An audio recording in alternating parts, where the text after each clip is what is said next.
جس وقت مامون نے علی بن موسیٰ رضا علیہ السلام کو خود کا ولی عہد قرار دیا،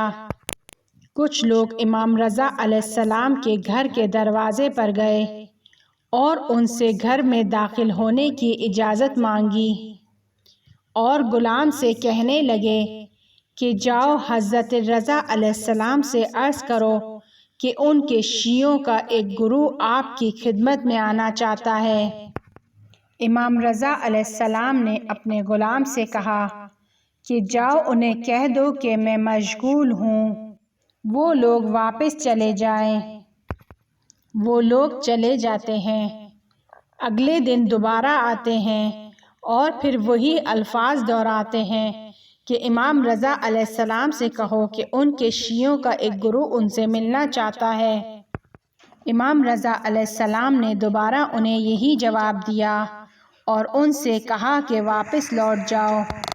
وہ لوگ ہر روز امام رضا علیہ السلام کے گھر کے دروازے پر آتے تھے، لیکن امام اندر آنے کی اجازت نہیں دیتے تھے۔ اسی طرح 2 مہینے گزر گئے۔ وہ لوگ آتے تھے اور واپس چلے جاتے تھے۔ بالآخر وہ لوگ مایوس ہو گئے کہ امام رضا علیہ السلام ہم سے ملاقات نہیں کریں گے۔ ایک دن جب وہ لوگ آئے تو انہوں نے امام رضا علیہ السلام کے دربان سے کہا کہ تم اپنے آقا علی بن موسیٰ رضا علیہ السلام سے کہو کہ ہم آپ کے والد علی علیہ السلام کے شیعہ ہیں،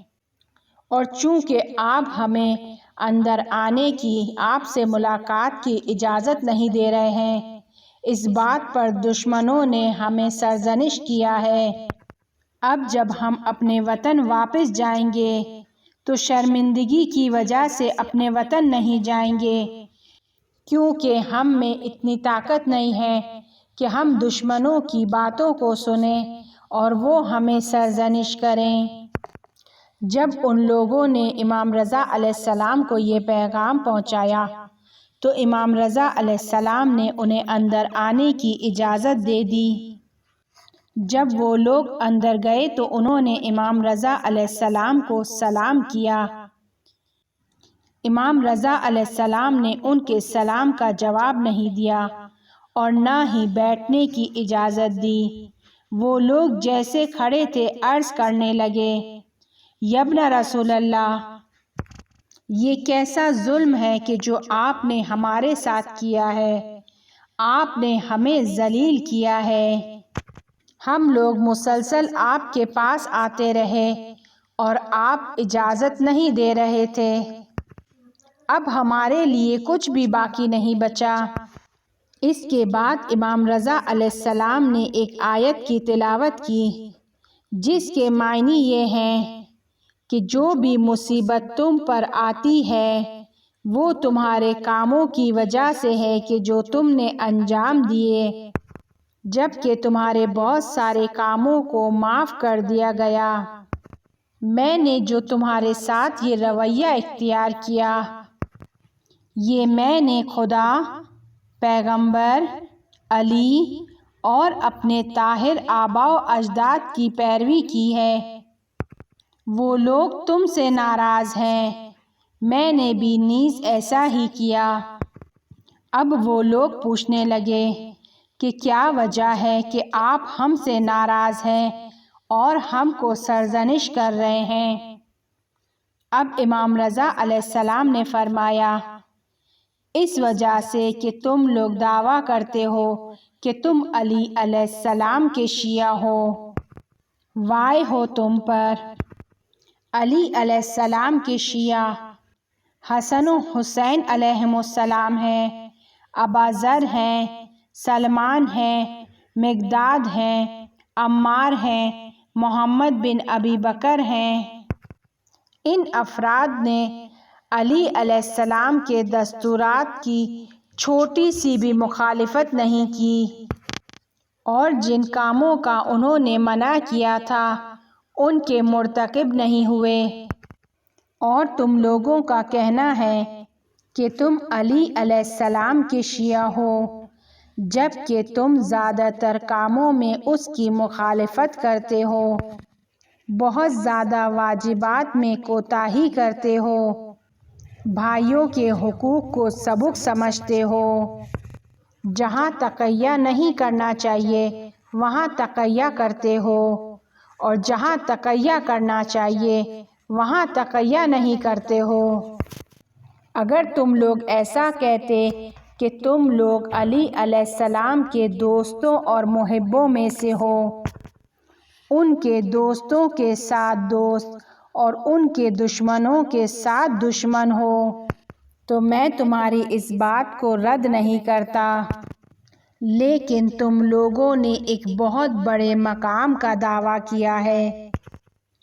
اور اپنی کہی ہوئی بات کو اگر اپنے کردار کے ذریعے سے ثابت نہیں کرو گے تو ہلاک ہو جاؤ گے، مگر یہ کہ خدا کی رحمت تمہیں نجات دے دے۔ اب وہ لوگ بہت پشیمان ہوتے ہیں اور عرض کرتے ہیں، یابن رسول اللہ،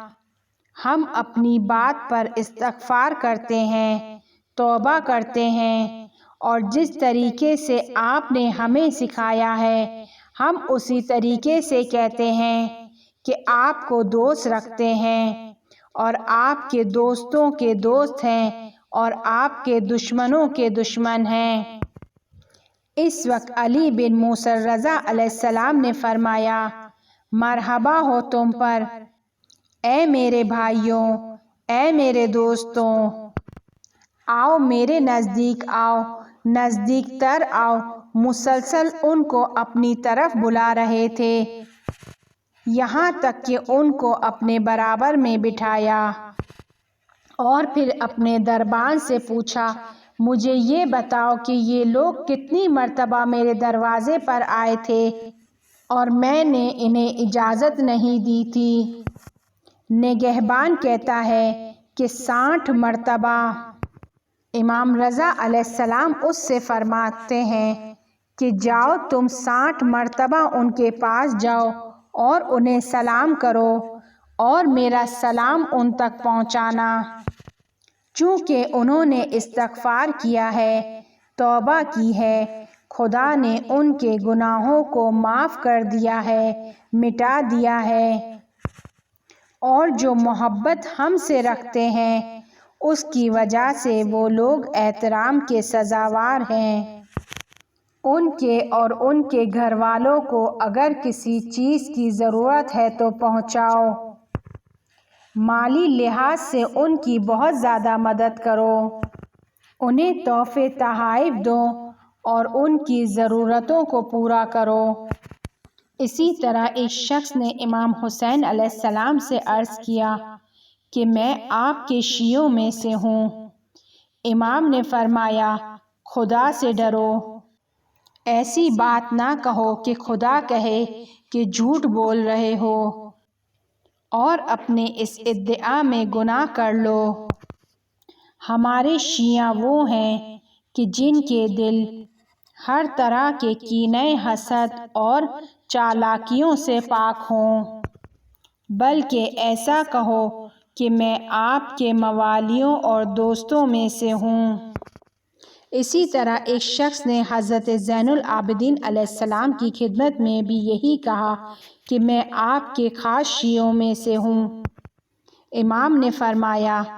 پس تم بھی نیز ابراہیم خلیل اللہ کی مانند ہو کہ خداوند عالم نے اس کے بارے میں فرمایا، بے شک اس کے شیعوں میں سے ابراہیم ہے کہ جو پاک دل اور سالم دل کے ساتھ اپنے پروردگار کے پاس آیا۔ اگر تمہارا دل ابراہیم کے دل کی طرح پاک ہے تو ہمارے شیعوں میں سے ہو، اگر ایسا نہیں ہے، تمہارا دل اس کے دل کی طرح پاک نہیں ہے، حسد اور کینے سے پاک نہیں ہے، تو ہمارے دوستوں میں سے ہو، اور اگر اس طرح بھی نہیں ہے تو جانتے ہو کہ جو کچھ تم نے بیان کیا ہے وہ جھوٹ تھا، اور اس جھوٹ کے کفارے میں فلج یا جذام میں مبتلا ہوگے کہ جو تمہیں آخری عمر تک نہیں چھوڑے گا۔